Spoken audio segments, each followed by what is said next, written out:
प्यारे बच्चों, क्या हाल है भाई। मेरे ख्याल से इस समय आप लोग पढ़ाई कर रहे होंगे, ऐसा मैं उम्मीद करता हूँ। जो फंक्शन चैप्टर चल रहा है, बार बार कुछ ना कुछ डेली मैं आप लोगों को लेक्चर डाल रहा हूँ यहाँ पर, और मैं अपने एंड से ये उम्मीद कर रहा हूँ कि आप पूरा ईमानदारी से फॉलो कर रहे हैं। जो भी लेक्चर मैं यहाँ पर आप लोगों के लिए अपलोड कर रहा हूँ, मेरी रिक्वेस्ट है भैया उसके नोट्स जरूर बनाएं। अगर आप नोट्स नहीं बनाएंगे तो वो चीज़ आपके दिमाग में अच्छे से नहीं जाने वाली। एक बार आप देख लो, तकलीफ आ रही है दोबारा देखो, लेकिन नोट्स प्रॉपर आप अपने पास जरूर बनाइए। बिना नोट्स बनाए आप अगर ये सोचोगे कि भैया मैंने वीडियो देख लिया मेरा भला हो गया, तो एक्चुअल में वो भला नहीं होगा, ये पक्की बात है। ठीक है, तो प्लीज अपनी स्टडी को मेंटेन रखो, एक पेस में मेंटेन रखो और रेगुलरली चीजें करते रहो। छोड़ो नहीं कि हाँ मेरे को आज ये करना है, आज ये वाला लेक्चर कंप्लीट करना है, आज ये वाला लेक्चर कंप्लीट करना है। ये डिसिप्लिन डिस्टर्ब मत करो। अगर डिसिप्लिन डिस्टर्ब हो गया तो आपके लिए तकलीफ बन जाएगी। आज हम फंक्शन में पीरियोडिक फंक्शन जानने वाले हैं। क्या पीरियोडिक फंक्शन है, उससे जुड़े हुए क्या चीजें हैं, उसमें भी क्या पंगे वाली चीजें हैं, जेई मेन जेई एडवांस में जो परेशान करती हैं वो भी सीखेंगे। तो देखते हैं भाई पीरियोडिक फंक्शन क्या होता है। पीरियोडिक फंक्शन हम कहते हैं कोई function y is equal to F X एक पीरियोडिक फंक्शन है अगर, तो उसको एक छोटी सी कंडीशन फॉलो करनी चाहिए। क्या है वो कंडीशन? वो है f of x plus t must be equal to fx for all x belongs to domain of fx for t positive। क्या मतलब? मैं कह रहा हूं कि x प्लस टी पे जो फंक्शन की वैल्यू आए वो fx के बराबर ही आए। जरूरी बात, for all x belongs to domain of function, और t कोई पॉजिटिव नंबर होना चाहिए। अगर ऐसा हो रहा है तो कहा जाएगा कि fx एक पीरियोडिक फंक्शन है, और कहा जाएगा least positive value of t is fundamental period. t क्या है? t इसका पीरियड है जिस इंटरवल पे ये वैल्यू रिपीट कर रहा है। और लीस्ट पॉजिटिव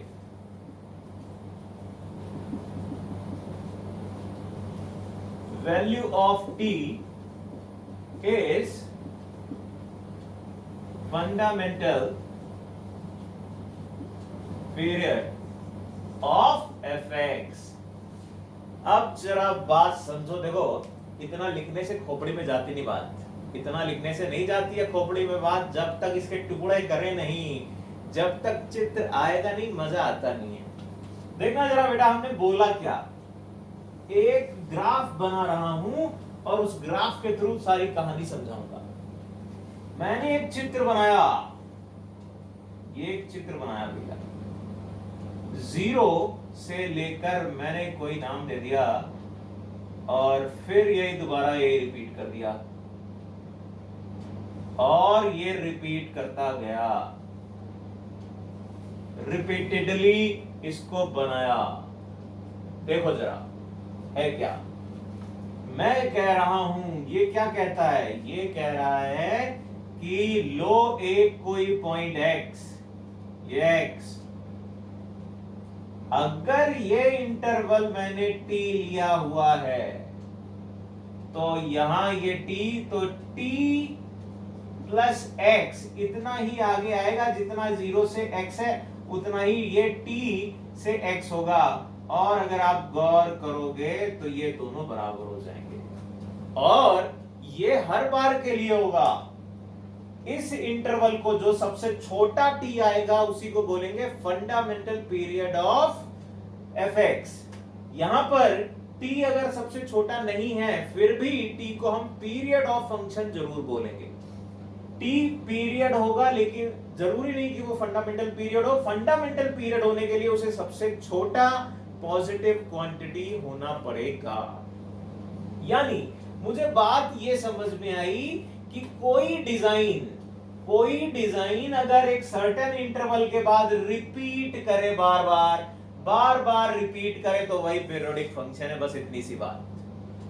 अगर एक इंटरवल के बाद कोई फंक्शन ने अपनी जो वैल्यू ली है वही वैल्यू दोबारा उसी पैटर्न में ले रहा है, फिर उसी पैटर्न में ले रहा है, फिर उसी पैटर्न में ले रहा है, तो ये पीरियोडिक फंक्शन है। और ये हर एक x के लिए करे जो भी उसकी डोमेन में अवेलेबल है, हर एक x के लिए, यानी इसके पहले भी अगर है तो इस तरीके से, और भी है तो वो भी मैंने बना दिया एंड सो ऑन। अच्छा, ये तो बहुत अच्छी बात है, समझ में आ गया थोड़ा सा।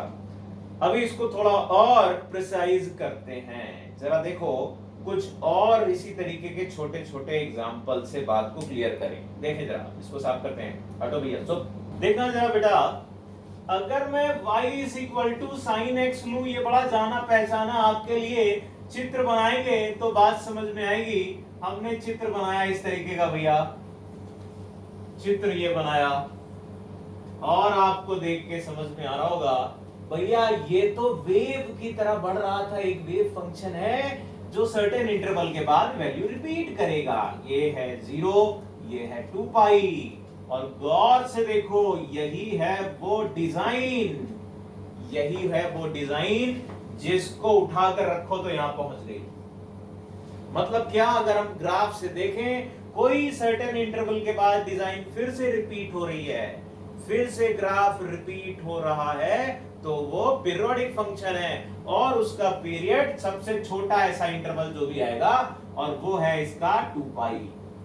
सिमेट्रिकली y cos x अगर मैं लेता, cos x की डिजाइन भी बना लो भैया, cos x की डिजाइन देखो,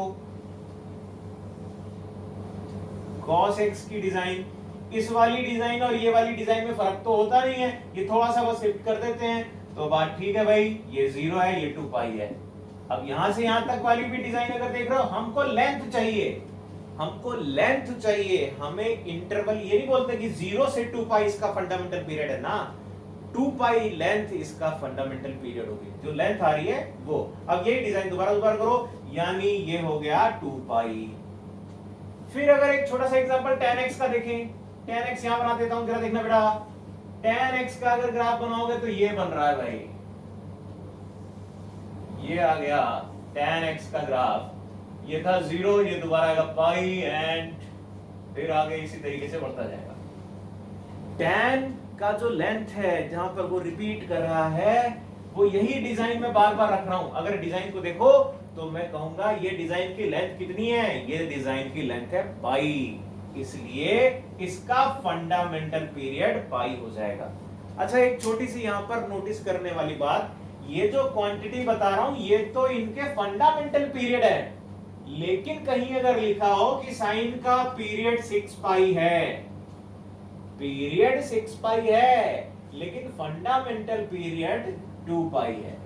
पीरियड यूनिक नहीं हो सकता, लेकिन फंडामेंटल पीरियड यूनिक होगा, वो सबसे छोटी क्वांटिटी है, और उसका कोई भी मल्टीपल ले लोगे तो वो एक पीरियड बन जाएगा साइन का। क्यों?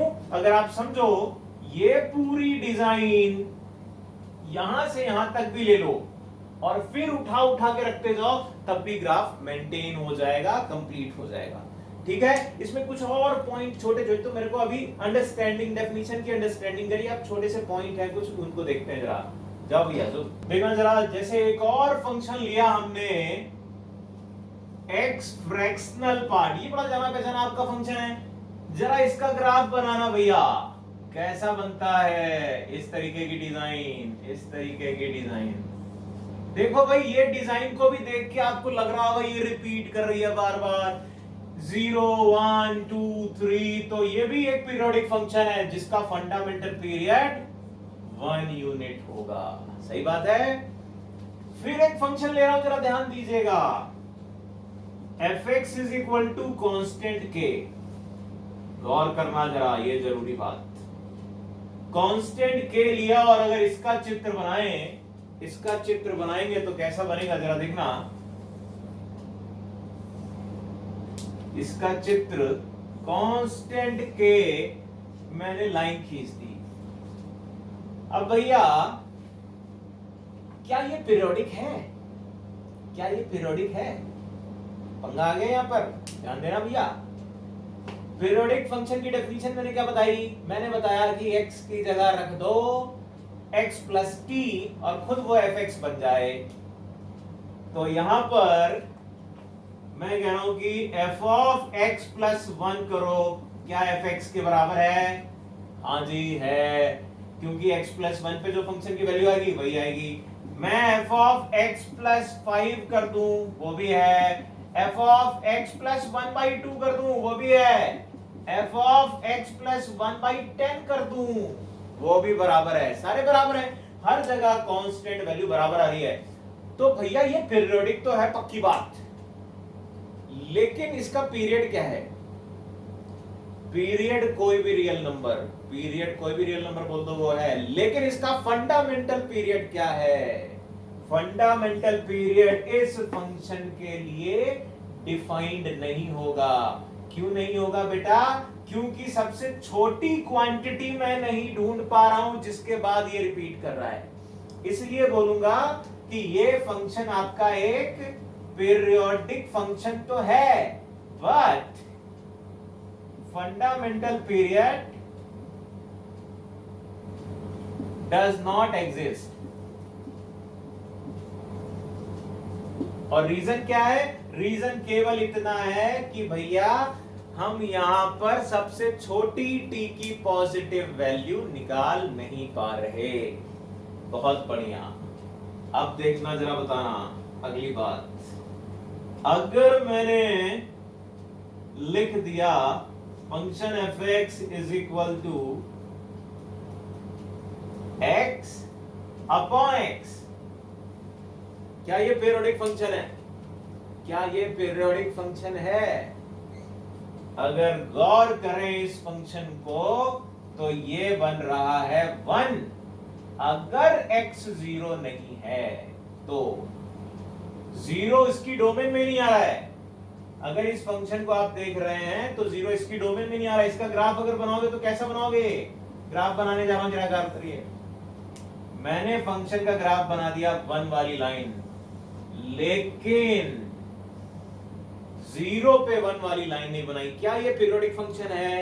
हम कहेंगे ये फंक्शन पीरियोडिक नहीं है। रीजन समझो, ये एक छोटा सा पंगा आ गया, वो जो पॉइंट छूट गया उसकी वजह से बार बार वैल्यू रिपीट नहीं कर पा रही। ये तो पीरियोडिक था लेकिन ये पीरियोडिक नहीं है। रीजन केवल एक, वो एक रीजन ये कहता है कि भैया जो डेफिनेशन बताई थी x plus T is equal to F x for all x belongs to domain of function, हर एक x के लिए ये कंडीशन होल्ड करनी चाहिए। यानी मैंने अगर -1 वाला पॉइंट लिया, f ऑफ -1 पे फंक्शन की वैल्यू कितनी आ रही है? 1 आ रही है। लेकिन अगर इसमें 1 ऐड कर दिया तो फंक्शन की वैल्यू मिली नहीं, एग्जिस्ट ही नहीं करी। इसलिए कहेंगे कि ये वाली बात गलत हो जाती है और इस वजह से ये पीरियोडिक नहीं होगा। ग्राफिकली भी दिखता है कि भैया नेचर बार बार रिपीट नहीं कर रहा। ठीक है, ऐसे ही एक और मजेदार सवाल है, जरा हटो भैया, साफ करो। सो देखो जरा, अभी अगर मैंने fx इज इक्वल टू लिख दिया sin x into cosec x, अब क्या ये पीरियोडिक फंक्शन है? ये तो साइन कॉस कैंसिल होके बना देगा, कितना? 1।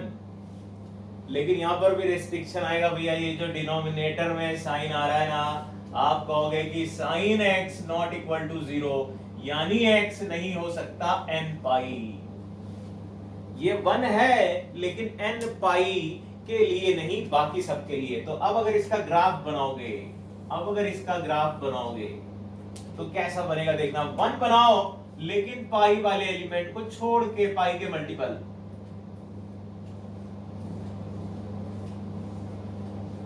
डिजाइन ये आई भैया, देख लो, ये है पाई, ये है 2 पाई, ये है 3 पाई। अब मेरे ख्याल से मुझे बताने की जरूरत नहीं है, ये आपके दिमाग में अपने आप आ गया कि ये फंक्शन तो आपका पीरियोडिक फंक्शन है। जिसका की फंडामेंटल पीरियड कितना नजर आ रहा है? फंडामेंटल पीरियड है पाई। बोलो मेरे भाई, समझ में आई बात? ठीक, बहुत अच्छी बात है। तो फिर एक और चीज समझते हैं जरा। ये तो छोटे छोटे पॉइंट थे जो क्लियर करने वाले हैं। मतलब अगर कांस्टेंट 1 भी आ रहा है तो डिसकंटिन्यूटी भी अगर पीरियोडिकली अपीयर कर रही है तो भी फंक्शन को पीरियोडिक फंक्शन बना देती है। जैसा कि यहां पर देखा, 3 केसेस हमने देखे, 3 में 1 आ रहा था, लेकिन 1 एक थ्रू आउट आ रहा था तो वो पीरियोडिक था, लेकिन उसका पीरियड फंडामेंटल पीरियड एग्जिस्ट नहीं कर रहा था। दूसरा वाले में 1 आ रहा था, लेकिन एक पॉइंट को छोड़कर वो पीरियोडिक ही नहीं था। और यहां पर भी 1 आ रहा है, लेकिन कुछ पॉइंट को छोड़कर जो रिपीटेडली मिस हो रहे हैं, इसलिए ये पीरियोडिक भी है और इसका फंडामेंटल पीरियड भी एग्जिस्ट कर रहा है। फिर एक पॉइंट और आता है यहां पर, इन्हीं की डेफिनेशन से जुड़ी हुई बात आ जाती है कि एक फंक्शन लिया मैंने, एक चूज किया साइन रूट एक्स, ये है एफ एक्स, और आपसे मैंने कह दिया बताओ भैया ये पीरियोडिक है कि नहीं है, और नहीं है अगर तो क्यों नहीं है, या क्या है प्रूफ करो, या कुछ और बातें। अब अगर देखो ये पीरियोडिक तो नहीं है, उसकी भी रीजन ये है कि भैया यहाँ पर अगर मैं रूट कर दूंगा तो वैल्यू अलग अलग हो जाएंगी, लेकिन हम कैसे पता करें कि ये पीरियोडिक नहीं है? डेफिनेशन से ही पता करेंगे। डेफिनेशन क्या कहती है? डेफिनेशन कहती है कि x प्लस टी पे फंक्शन की वैल्यू fx के बराबर होनी चाहिए। यानी मैं लिखूंगा sine x plus T under root is equal to sine x root. अब अगर आप देखो तो मेरे को ये सॉल्व करना है। अब सॉल्व करने के लिए बेटा जी साइन की लिए जनरल लगा देता हूं formula, n pi plus minus 1 whole power n root x। ऐसा मेरे ख्याल से आपने जाना होगा, सुना होगा कि sine alpha is equal to sine theta, तो क्या जनरल सॉल्यूशन होता है वो लिखा मैंने। अब ऐसा करने के बाद अगर t की कोई कांस्टेंट वैल्यू आ गई इंडिपेंडेंट ऑफ x, तो मैं कहूंगा ये पीरियोडिक है। अगर t की कोई constant value independent of x नहीं आई तो हम कहेंगे ये पीरियोडिक नहीं है। अब जरा बताओ भैया, यहां पर अगर देखा जाए तो हम क्या क्या कह पाएंगे? हम कह पाएंगे कि अगर मैं यहां n की 2 पॉसिबिलिटी भी रख दूं, ऑड इवन भी रख दूं, मान लो मैंने इस तरीके से रखा x प्लस रूट किया और वैल्यू ढूंढी, तो ये वैल्यू निकल के आ रही थी 2k पाई। अगर इवन रखा था तो प्लस रूट x। क्या मैं t को सेपरेट कर सकता हूं? करोगे होल स्क्वायर वगैरह करो, अगर इस फॉर्म में कर रहे हैं या सीधे सीधे करते हैं तो x प्लस टी लिखोगे, यहां 4k square pi square plus x लिखोगे, plus 4k pi root x लिखोगे। x तो कैंसिल हो जाएगा, t की वैल्यू जो निकल के आएगी वो x पे डिपेंड कर रही होगी। यानी मुझे पता चल गया t इंडिपेंडेंट ऑफ x नहीं है, इसलिए कहेंगे ये नॉट अ पीरियोडिक फंक्शन। देखो भैया बात समझ में आई? ये तो मैंने डेफिनेशन बताई और कुछ छोटे छोटे बारीक पॉइंट बताए जो हम सवाल करते समय केयर करेंगे। अब आगे देखेंगे सवाल होते कैसे हैं। ये तो सिंपल सी बातें होगी, अब इनके सवाल आएंगे तो कैसे करेंगे वो आगे वाले पार्ट में देखते हैं। जरा देखो, कंटिन्यू करो।